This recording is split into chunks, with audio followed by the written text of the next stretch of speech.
जुर्म की हर कहानी दिल दहलाती है, लेकिन कुछ वारदातें ऐसी होती हैं जो इंसानियत पर से आपका भरोसा उठा देती हैं। ये कहानी भी कुछ ऐसी ही है। रंगीले राजस्थान की जमीन पर एक ऐसा अंधेरा पसरा जिसने पूरे देश की रूह पर एक कभी न मिटने वाला जख्म छोड़ दिया। ये किसी आम जुर्म की कहानी नहीं, ये उस हैवानियत की दास्तान है जिसकी आप और हम कल्पना तक नहीं कर सकते। ये कहानी एक ऐसे परिवार के टूटे हुए सपने की है जो कोयले की भट्टी में जलकर राख हो गया।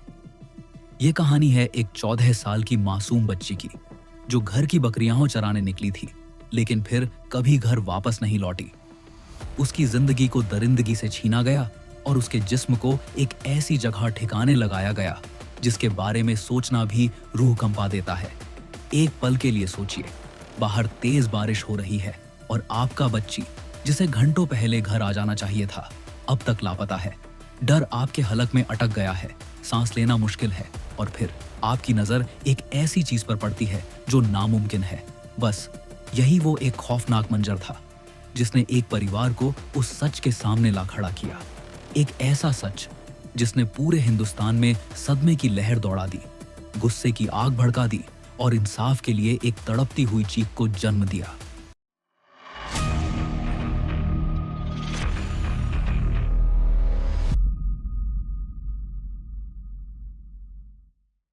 तारीख 2 अगस्त 2023। राजस्थान के भीलवाड़ा का एक छोटा सा गांव नरसिंहपुरा। दिन की शुरुआत बिल्कुल आम थी। 14 साल की एक लड़की के लिए रोज का काम तय था, परिवार की बकरियों को चराने के लिए खेतों तक ले जाना।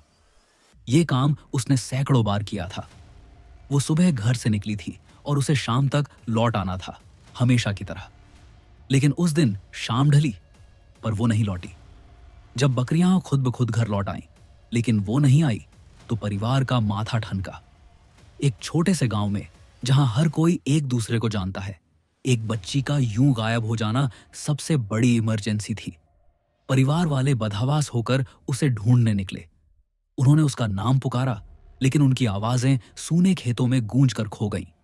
देखते ही देखते पड़ोसी भी तलाश में जुट गए। हर गुजरते लम्हे के साथ बेचैनी दहशत में बदल रही थी। तलाश करते करते वो अवैध कोयला भट्टी चलाने वाले खानाबदोशों के डेरे के पास पहुंचे और वहीं उन्हें पहला सुराग मिला। एक भट्टी के पास जमीन पर पड़े थे उस लड़की के चप्पल और हाथ में पहने हुए कंगन। उसकी चीजों का इस तरह बिखरा मिलना किसी भयानक अनहोनी का साफ इशारा था। और फिर उन्होंने वो देखा जिसने उनके पैरों तले जमीन खींच ली। तेज बारिश के बावजूद कोयले की एक भट्टी अंदर ही अंदर जल रही थी। उसमें से धुआं उठ रहा था जो उस भीगते मौसम में किसी को भी हैरान कर देता। एक अनजाने खौफ से खिंचे उसके माँ बाप और करीब गए, और वहां पास की गीली मिट्टी में उन्हें इंसानी हड्डियां मिली, जली हुई और नाजुक। बस उसी एक पल में उनकी दुनिया तबाह हो गई। वो समझ चुके थे, एक ऐसी समझ जो हर दलील से परे थी, कि उनकी बेटी अब इस दुनिया में नहीं है और उसका अंत इतना भयानक हुआ है जिसकी कोई इंतहा नहीं। 3 अगस्त 2023 की सुबह जब ये सच सामने आया तो पूरा गांव सदमे और गुस्से से उबल पड़ा। फौरन पुलिस को इत्तला दी गई। पुलिस जब मौके पर पहुंची तो उन्हें जो मिला वो एक सोची समझी, ठंडे दिमाग से की गई दरिंदगी की कहानी बयां कर रहा था। अब भी सुलग रही भट्टी के अंदर से उस लड़की के जले हुए अवशेष बरामद हुए। बाद में आई फॉरेंसिक रिपोर्ट्स ने उस बात की तरफ इशारा किया जिसे सुनकर किसी की भी रूह कांप जाए, कि मुमकिन है उसे भट्टी में जिंदा ही झोंक दिया गया था। उन दरिंदों को लगा था कि आग उनके गुनाह के हर सबूत को राख कर देगी, लेकिन बारिश और उनकी अपनी जल्दबाजी ने इतने सुराग छोड़ दिए कि सच बाहर आ ही गया। जनता के जबरदस्त गुस्से और जुर्म की संगीनी को देखते हुए पुलिस ने अविश्वसनीय तेजी दिखाई। तत्कालीन मुख्यमंत्री अशोक गहलोत की सरकार ने इस केस को फास्ट ट्रैक करने का हुक्म दिया। एडीजी क्राइम दिनेश एमएन खुद मौके पर पहुंचे और तफ्तीश का पहिया घूम पड़ा। शक की सुई सीधी अवैध कोयला भट्टियां चलाने वालों पर गई।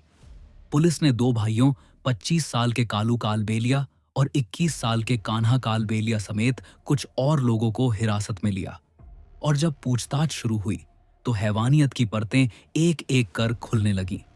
आरोपियों ने अपना गुनाह कबूल कर लिया।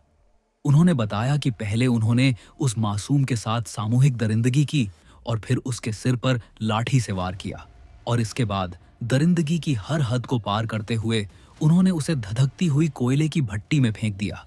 लेकिन उनकी शैतानियत यहीं खत्म नहीं हुई।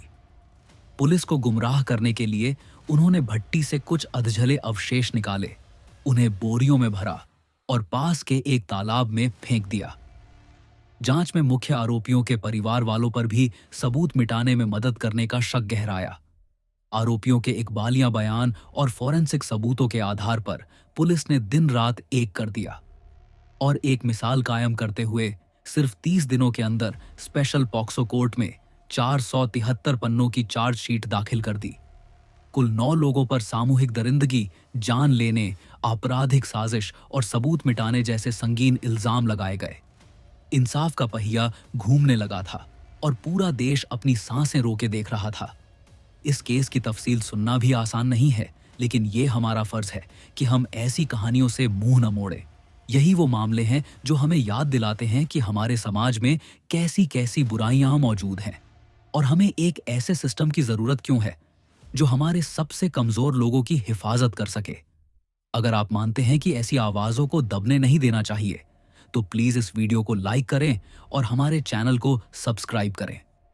आपका एक क्लिक हमें पीड़ितों की याद को जिंदा रखने और सच को सामने लाते रहने की हिम्मत देता है। मुकदमा भीलवाड़ा की स्पेशल पॉक्सो कोर्ट में जज अनिल गुप्ता की अदालत में चला। सरकारी वकील महावीर सिंह किश्नावत के पास सबूतों का ऐसा पहाड़ था कि वो हर हाल में इंसाफ दिलाना चाहते थे। अगले 10 महीने तक अदालत ने इस केस की हर बारीकी को खंगाला। 222 दस्तावेज पेश किए गए और 43 गवाहों ने अपनी गवाही दी। लेकिन तभी मुकदमे में एक बड़ा मोड़ आया। परिवार के बाकी सदस्यों के खिलाफ केस को तब तगड़ा झटका लगा जब एक मुख्य गवाह, एक आरोपी की सास अदालत में अपने बयान से पलट गई। उसने अपने ही परिवार के खिलाफ गवाही देने से साफ इनकार कर दिया। इस एक हरकत ने बाकी 7 आरोपियों के खिलाफ साजिश और सबूत मिटाने के आरोपों को साबित करना लगभग नामुमकिन बना दिया। लेकिन इस झटके के बावजूद 2 मुख्य भाइयों कालू और कान्हा कालबेलिया के खिलाफ सबूत इतने पुख्ता थे कि उन्हें झुठलाया नहीं जा सकता था। उनका अपना कबूलनामा, फॉरेंसिक सबूत और पीड़िता के कंगन और चप्पलों का उस भट्टी के पास मिलना जिसे वो चलाते थे, सबूतों की ये कड़ी चीख चीख कर उनके गुनाह की गवाही दे रही थी। 18 मई 2024 को अदालत ने अपना पहला फैसला सुनाया। दोनों भाइयों कालू और कान्हा को सामूहिक दरिंदगी और उसकी जान लेने का दोषी करार दिया गया। लेकिन सबूतों के अभाव में और गवाह के मुकरने की वजह से बाकी 7 आरोपियों को बरी कर दिया गया। मुख्य दरिंदों को सजा मिलना जहां एक राहत थी, वहीं इस गुनाह को छिपाने में मदद करने वालों का बच जाना एक गहरे गुस्से और मायूसी की वजह बन गया। सरकारी वकील ने ऐलान किया कि वो इस फैसले के खिलाफ हाई कोर्ट में अपील करेंगे। 2 दिन बाद 20 मई 2024 को जज अनिल गुप्ता ने कालू और कान्हा की सजा का ऐलान किया। जुर्म की क्रूरता की इंतहा का जिक्र करते हुए उन्होंने इस केस को रेयरेस्ट ऑफ द रेयर यानी जघन्यतम अपराध माना। अपने वहशियाना काम के लिए कालू और कान्हा कालबेलिया को सजाए मौत सुनाई गई। जज गुप्ता ने साफ कहा कि ये दोनों अपने राक्षसी अपराध के लिए किसी भी रहम के हकदार नहीं हैं। ये फैसला एक मिसाल बन गया, सिर्फ सजा की वजह से नहीं, बल्कि उस रफ्तार की वजह से जिससे ये आया था। अगस्त 2023 के जुर्म से लेकर मई 2024 में मौत की सजा तक पूरे प्रोसेस में सिर्फ 10 महीने लगे। एक ऐसे निजाम में ये एक अजूबे जैसा है जो अक्सर अपनी सुस्ती के लिए जाना जाता है। इस फैसले पर आप क्या सोचते हैं? क्या मौत की सजा ही असल इंसाफ है? और उन 7 लोगों का क्या जो बरी हो गए? अपने ख्याल नीचे कमेंट्स में जरूर साझा करें। आइए इस पर बात करें कि इंसाफ आखिर है क्या, जवाबदेही किसे कहते हैं और एक समाज के तौर पर अब हमें क्या बर्दाश्त नहीं करना चाहिए। भीलवाड़ा भट्टी कांड एक ऐसी कहानी है जो हमें इंसानियत का सबसे घिनौना चेहरा दिखाती है। ये उस बुराई की कहानी है जिसकी कोई थाह नहीं, 2 ऐसे दरिंदों की जिन्होंने वो किया जिसे समझना भी नामुमकिन है।